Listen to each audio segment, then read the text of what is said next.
All right, we're back on Set Talks. Andrew Kuhn, Geoff Gannon. Hope everyone is having a great day. This is a new segment that we are going to do for YouTube. Be on the lookout on my Twitter. About once a week, I'm going to do a call for questions, and then we will answer your questions like this on YouTube. And the first question that we are going to answer for this series is, if Geoff could pick a stock and he wasn't allowed to sell it for 10 years, what would it be?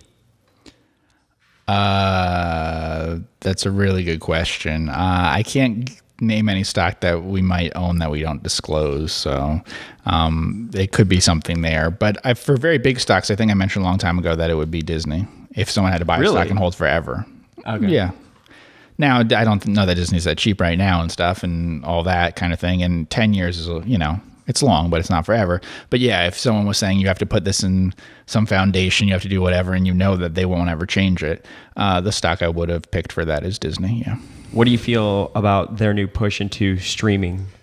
We talked about on the podcast, Dan Loeb, who's their largest shareholder, sent them a letter basically saying they should suspend their dividend indefinitely and take those funds and make a big push for streaming. And he did use something, he compared it to how when the first automobile came out, he was sure there was a lot of people that loved the horse and buggy that were like, what? Who would want to switch to this automobile when you have this horse and you have, your transportation like this? So I'm just kind of curious to hear about your thoughts. And Disney actually, I guess to Dan's credit, potentially agreed with him. And it sounds like they're going to make a big push for streaming. Yeah, I don't know all the details there, but what surprised me about that is it seemed like they were saying he wanted them to do something that I thought they were doing.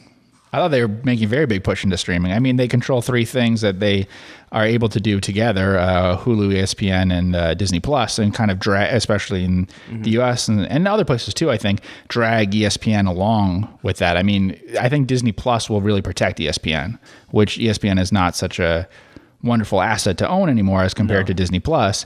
But the one way that you can get people to take it, especially I think in other places around the world and stuff, is that you have Disney Plus, like the core Disney programming, which I think is very strong.